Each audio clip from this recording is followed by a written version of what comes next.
everybody, welcome back. This is lesson 11 part 2 of the Bouzouki course, and today we're going to be looking at flat picking in the key of A minor, or A Dorian to be more precise. And this is probably the first time we're going to be looking at this key in the course, but all we're going to be doing is adding the capo to fret 7, and then we're going to be playing in the minor key. So a lot of the patterns we're going to be looking at here, you could apply this to E minor as well if you put the capo on the 2nd fret, but this is probably a far more common key to be playing in.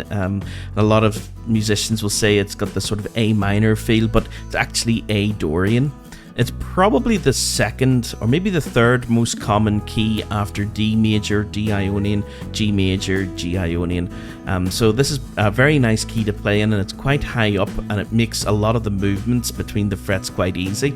So, and it's one of my favorite keys to play in as well for jigs and for reels. So let's get stuck into today's lesson and have a look at Dusty Windowsills, the jig, and see can we accompany using some minor or A Dorian flat picking patterns.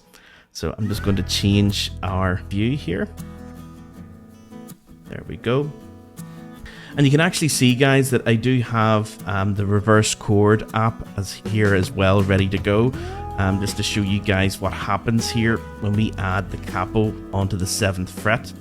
You can see that it changes the strings to D, A, E, and A. And we've already got the A, E, A. So you can see why we're putting the capo on the 7th fret, to get that nice resonance from those strings on the 1st, 2nd, and 3rd courses.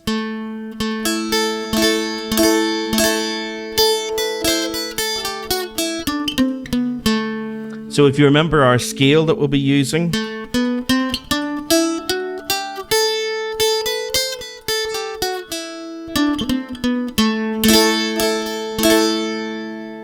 okay.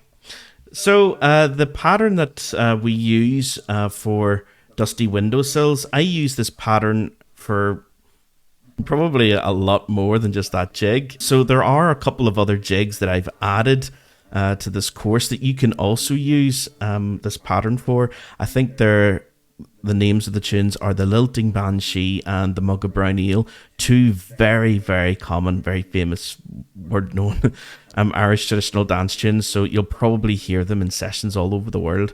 So you can use this pattern for most tunes that are in A Dorian.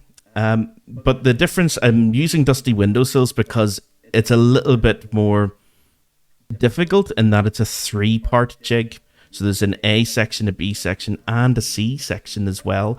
So if you wanted to use the patterns for this jig, for other jigs, just use the patterns that I'm using for the A section and the B section. I think the patterns I'm using for the C section for this jig are just a mixture of all the patterns that we've already used for the A and B section. So there won't be anything totally new, I think, in the C section. So if there is anything, I'll of course let you know as we go through it. So we're starting off with our jig pattern on the strings. And that's just the same as before, down on the 3rd course, down on the 2nd course, and then down and up on the 1st course. And the pattern kind of ends on the 2nd course with another down stroke. So that's kind of the jig pattern, and just repeat that over and over.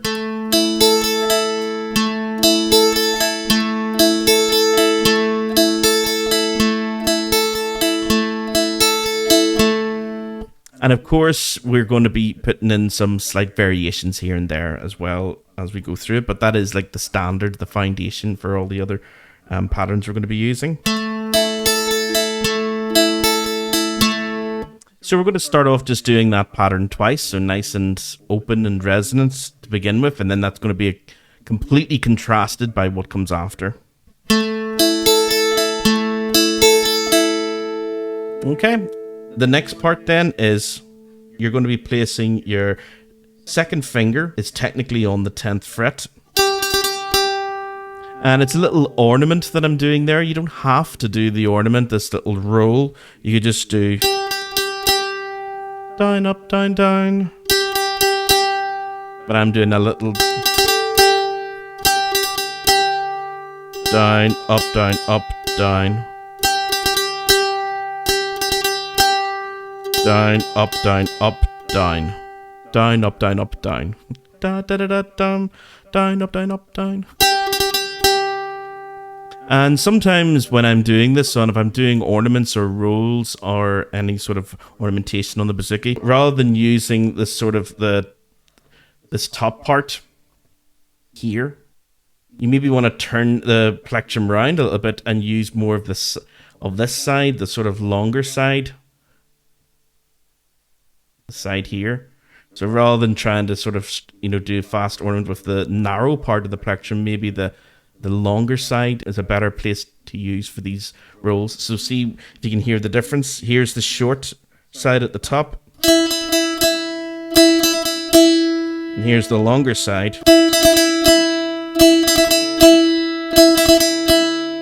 So sometimes I find it easier to use the longer side of the plectrum just to get those ornaments.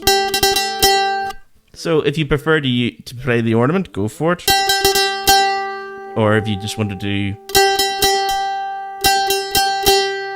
down, up, down, down. So down, up, down, down is without the ornament. And down, up, down is with the ornament. Up to full speed. That's the ornament. That's no ornament. So either or you can use.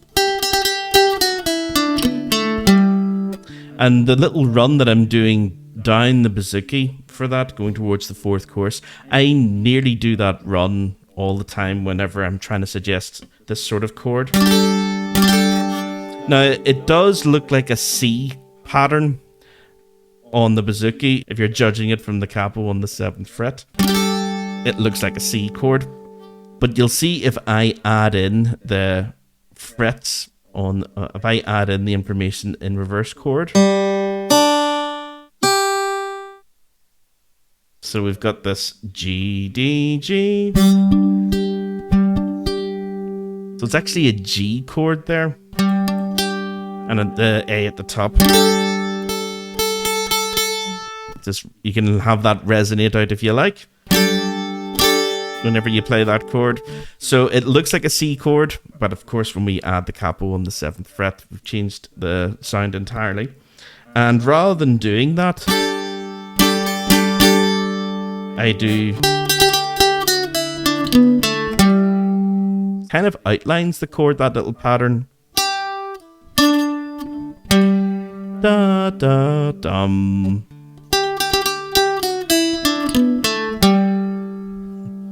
Okay, so it's on the, if we judge it from here, it's 1, 2, 3 up from the capo on the 2nd course, then go 1 fret down. And I always use my 2nd finger in order to get to that quite quickly. Da da da da da dum. Then just leave the 2nd course open and strike it. Then you're down to the 3rd course. Now that note is 1, 2, 3, 4, 5 up from the capo, which of course we know is the D. From the reverse chord up, we can see there we've highlighted it, D. And then we're going to go down to 2 frets above the capo on that 3rd course. So it's a bit of a leap. It looks like a bit of a leap from that D. So D, and it goes down to B. So we're actually skipping 2 frets. There are 2 frets between your D here. Skip this fret, and then down to B here. If you use your 3rd finger and your 1st finger And because we're quite high up the instrument, those frets are quite close together. This is why the bouzouki is such a versatile instrument for the use of the capo, or the capo. So I'll just do the whole pattern up to there. And then the very last note I suppose we're adding is just the G on that fourth course, which is 1, 2, 3, 4, 5 again above where the capo is. So the whole pattern again. Okay, so from the beginning.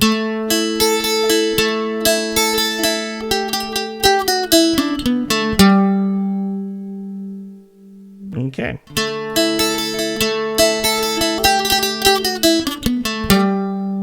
And then after that, we have a slight pause on that on that G. We have this sort of ascending scale on the third course.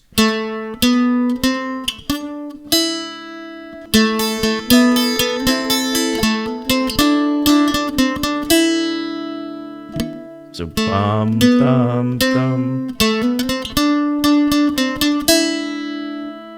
Now technically that is just a scale going up. But there's a couple of wee places where I delay it and then go back down and go back up again. Back up again. Da da dum dum.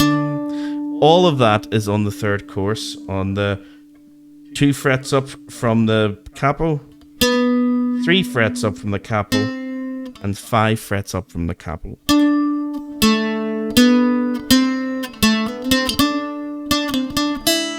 And then we end on the second course. Actually, we have one little part left, which is on the fourth course. But we'll get there.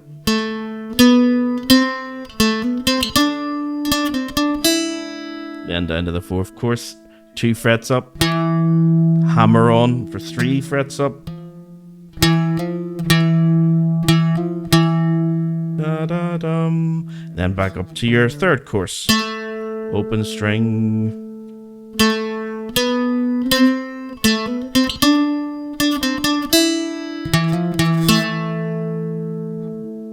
So that is the basic scale that we're doing, going up to, or down I suppose, down to that fourth course and ending on the third course. But each of those notes, you should separate them with a strike of the first course, or maybe first and second course. So something like,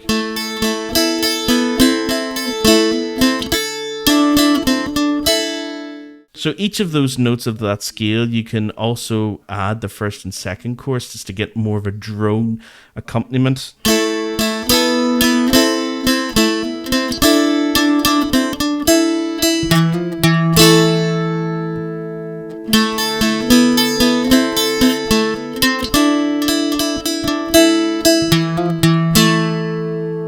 You could even add in a little on that D if you want to.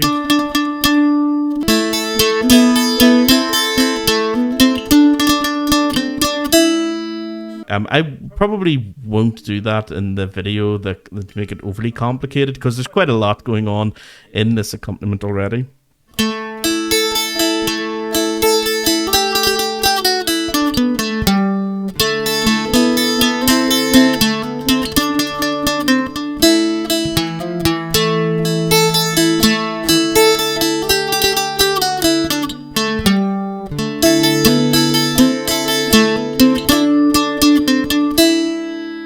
Okay, that's almost got us to the end of the A section. So you play that whole pattern twice. The only difference is the very, very end of it, the second time round. So I'll just go through it one more time and look out for the ending of the pattern, this part here.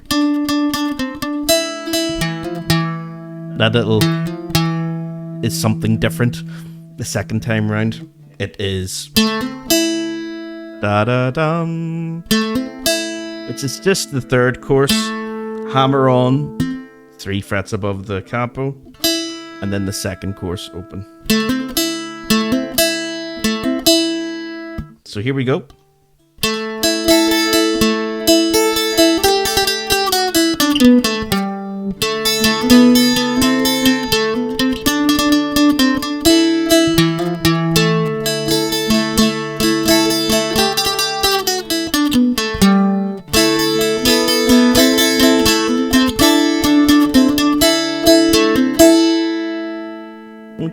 that's the A section. And again, as I say, I use that for nearly every A section of any tune that's an A Dorian. After we do that, we're going to hit a chord, which I don't think we've done so far. This sort of F major chord here, which we may have done it without the capo and it was something else in another key. But here, when we add the capo on the 7th fret and play this chord, you end up with like an F major chord, an FAC chord. So you've got your F on the 4th course, C on the 3rd, F on the 2nd, and A on the 1st. Okay, so it's very similar to the C pattern, the B minor pattern. I think we had it as B flat minor in another key or something, but it's F here.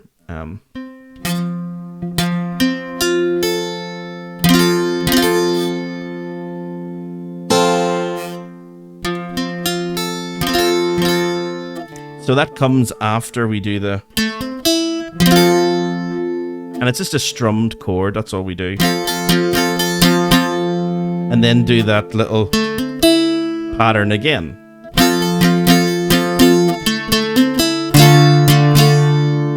New chord again with the capo on the 7th fret. We've ended up now with a D minor chord.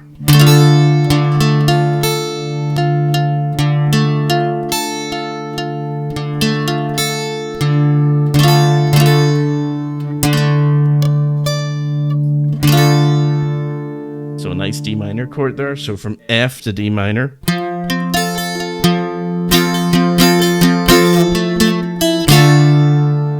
And then we do another little pattern from that D minor. That F goes up. So basically F, G, F, E. And then we end up with this chord. It's like an E minor chord, I suppose. E, B, E, but we don't really have the G. It is suggesting an E minor chord. We don't have the G to know if it's G or G sharp for E major. So without all the information, we're just going to pretend. It's not really a power chord if we have that A there. We could introduce another finger, in which case we've got E, B, E, B, E, B, E, B. And that is an E power chord, but we're just going to leave it as, what does it say there? E suspended 4th root position. As I say, don't get too bogged down with the names of these chords. Just think of them as the E chord, the A chord, the B chord, the D chord, with little bits added sometimes. Or other bits taken away. So, after we do that, to the connection from the A section to the start of the B section, that lovely F chord, D minor, little hammer on, to that chord, that E minor sort of chord.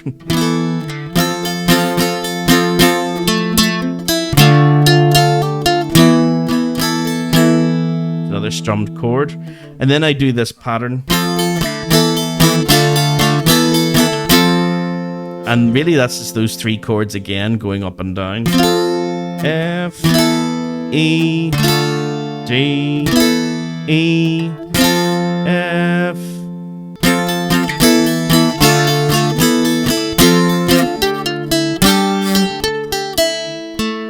Okay, now what happened there at the end? After I do that F chord, and that little part that I'd hammered on before, that, if I play that here, if I show you it actually.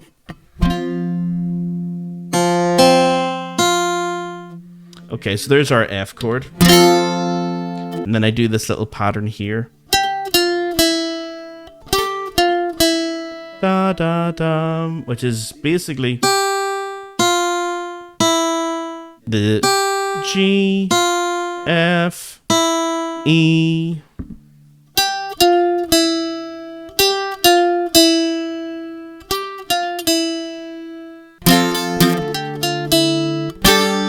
And then we're again back to our G chord. Da, da, da. So it's G, A, G. Da, da, da, da. Down to the E, open on the second course. So, quite complicated, this one. This is why I don't really put too many ornaments or anything into this particular pattern, because I've learned this pattern by cobbling together so many little other patterns into a larger pattern, and I just use this over and over for every single jig that's in A Dorian. So here's the B section again from the start.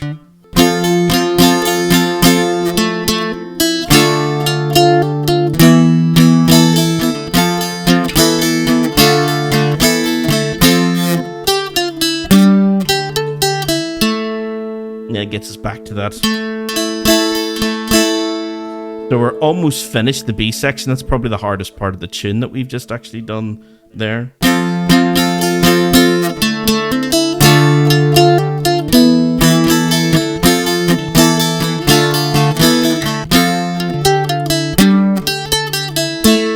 Really, the melody that we're aiming for there is...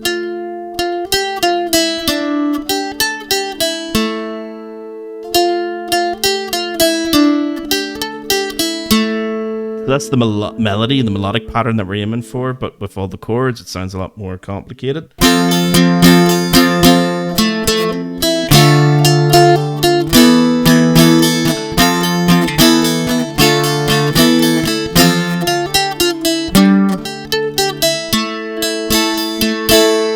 Okay. So this next part then is kind of the second half of the B section, and it's the easiest part. So if I had the hardest part, now the easiest part is just play a couple of strums of suggesting the A minor chord with all those open strings. And we're only focusing really on the third course, second course, and first course. Okay, or you could put your finger down if you wanted to. Which, if we look at that, that's the 12, 13, the 14th fret, so it's quite high up. It's near the extremes of the fourth course almost.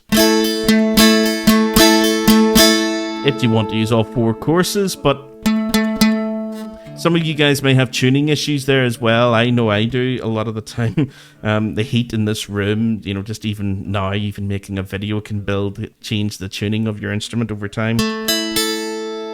And I've probably been playing, how long has this video been? Well, at the moment, it's probably not half an hour into the video, but for me recording it is. So over time, the tuning will change. So you may not want to be using the highest parts of your fourth or third courses on those thicker strings, because they have a tendency to go out of tune. So you can just forget about the fourth course and just focus on the first three. That is until you get to this next part, where we're going to use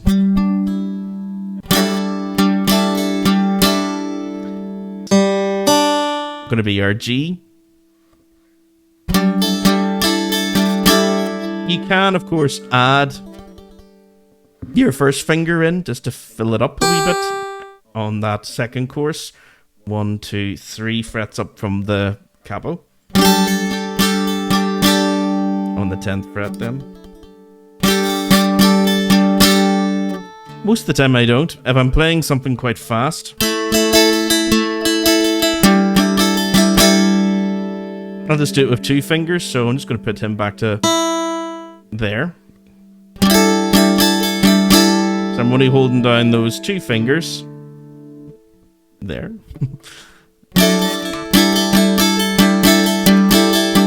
And then the next part is to swap over with your first finger on the fret underneath, which is F sharp. So you've got a F sharp and D, and also an A if you include that first course. Technically a D major chord then, with the E added in on the second course. So between G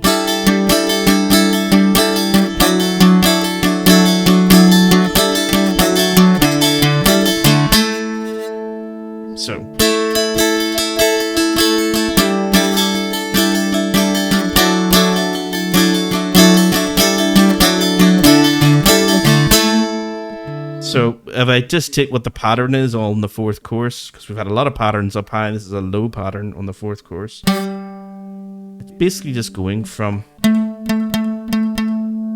then down to the 12th fret. You're going to be playing that G, then F sharp underneath, then back up to G again, then down to F sharp, and then open on that fourth course, which is, we know when you add that seventh capo on the, when you add the capo on the 7th fret, is D. So we've had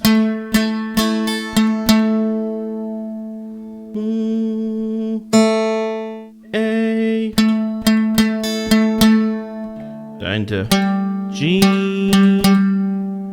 then F sharp, back up to G, then down to F sharp, then open D, then back up to A. So you can use the A up there if you like on the 14th fret, or you can just use the A that you will get from the 3rd course just without any fingers. Should be this guy here.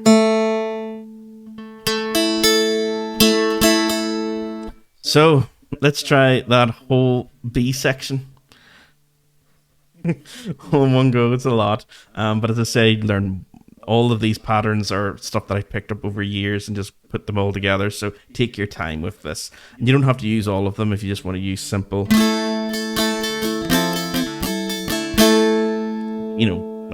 standard chord progressions. Yeah, you can. But here we go, the second section, the B section.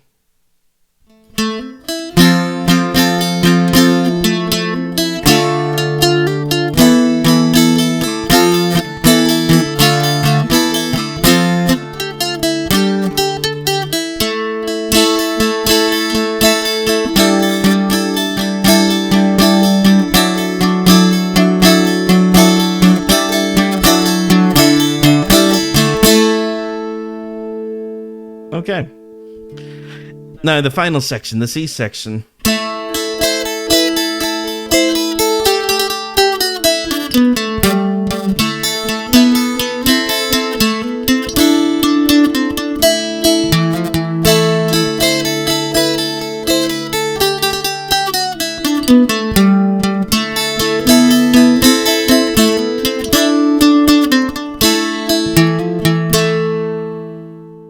So in the C section, there actually isn't anything new. It's a mixture of patterns that we've looked at before. Maybe you could consider this first thing new, but it's so basic, it's not really much of a pattern to it.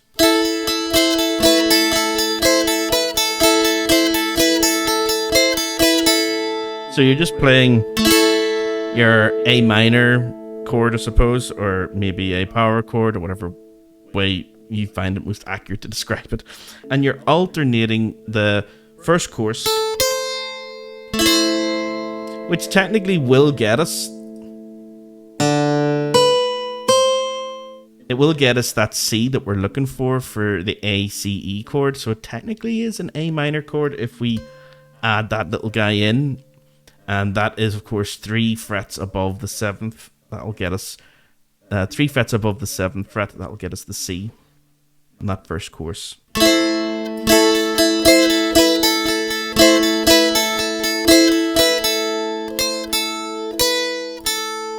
So that's C and B, C, B, and then open. So C, B, A, C, A, B, A.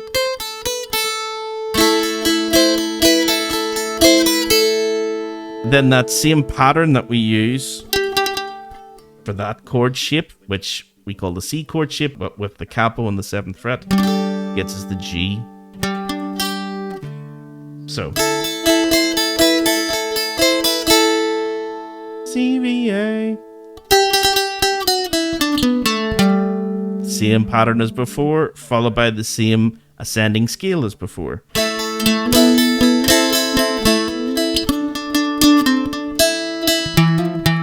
That little da-da-dum, the fourth course with the hammer on.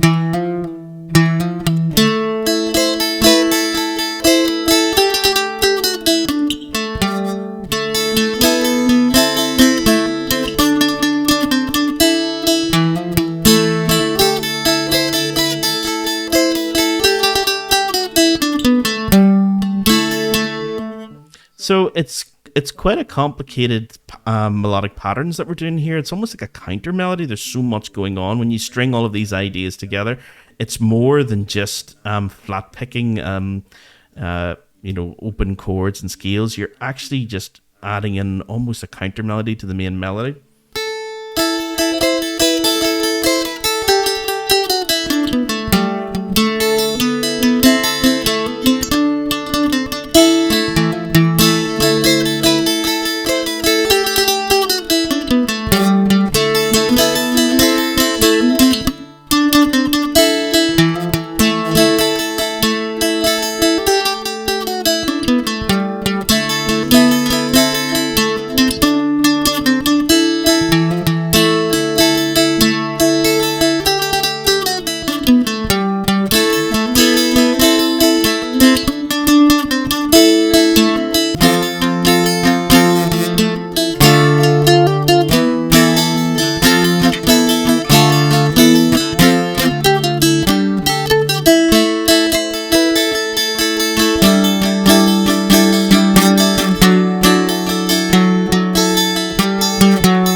So yeah, that is the pattern, guys, that I use for any jig that is in A Dorian. I use that or a mixture of them, try taking them apart and trying the patterns in other keys or other chords around them. But yeah, they tend to be little self-contained units for me, like this little guy.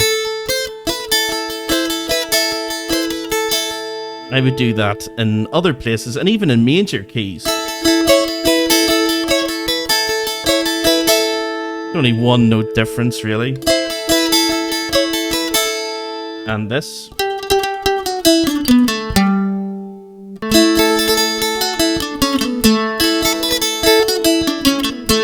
So yeah, maybe changing patterns around. So instead of having something like, try figuring one out for a major key. So maybe something like, da da da da da da da da da dum.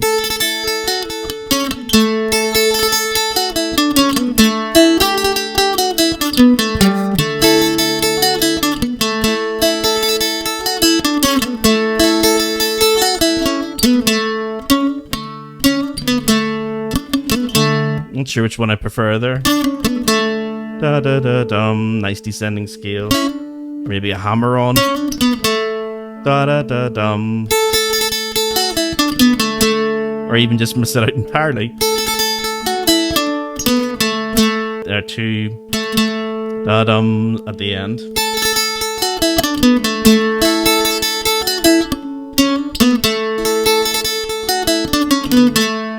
And all of that just came from me thinking, well, if this is the, what would be the pattern above that? So you'll find all of these things just through practice and trial and error and thinking, well, if I've got that in this key, what could I use that's a major sounding variant of it? So each one of those would be its own little thing in my mind.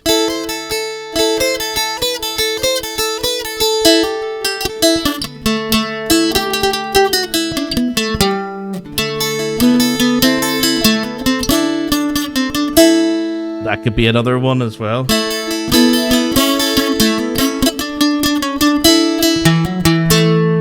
Where's the major equivalent?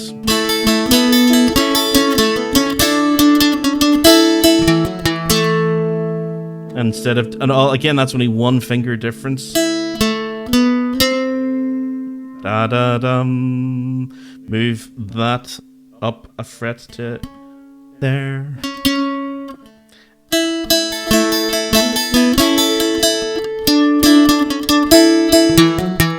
Da da dum instead of da da dum. Just a fret above. Skip a fret.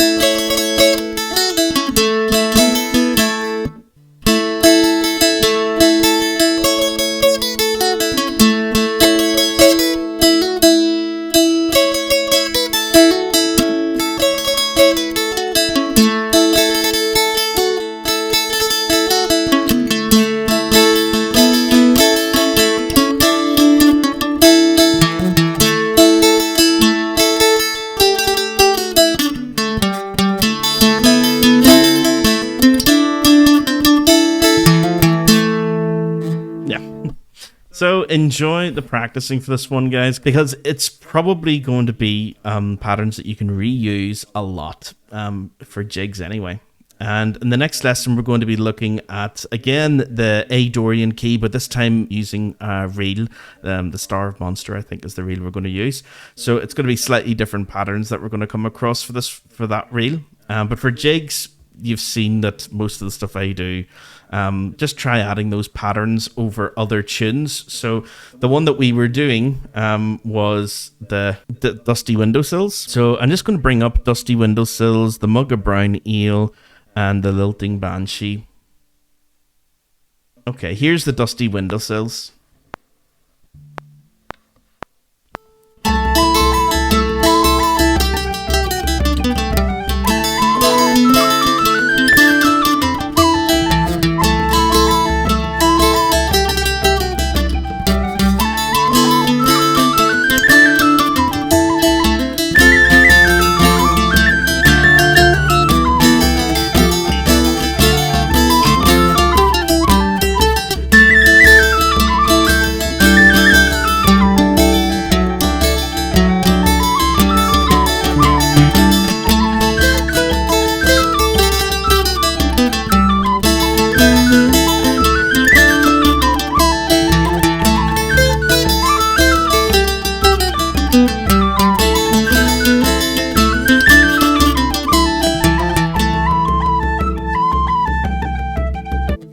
Repeats.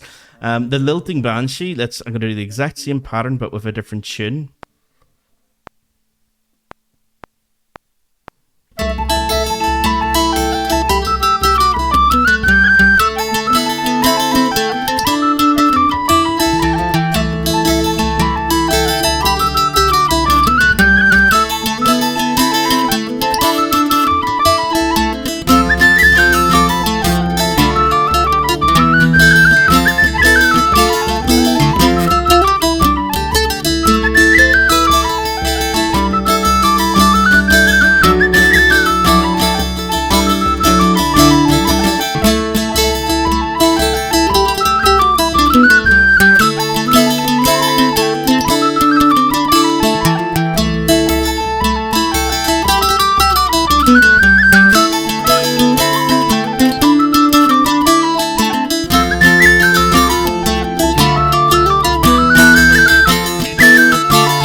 Okay, so Lilting Banshee using the exact same patterns as before. The only difference is that I didn't include, there isn't a C section in the Lilting Banshee, so there's no little...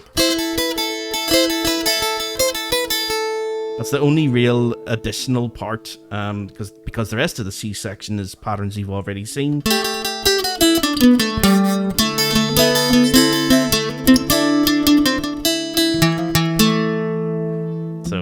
nothing new there, really. Mug of Brown Ale is the other one. Let's have a listen to that and see, can we hear the same patterns again being used exactly the same way?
Yeah, guys, so happy practicing with this one. Take your time. As I say, it can be used for loads of other tunes. And yeah, again, if you have any problems or if you have any questions or any queries about these particular patterns, do get in contact with me, and I'll see you again next time.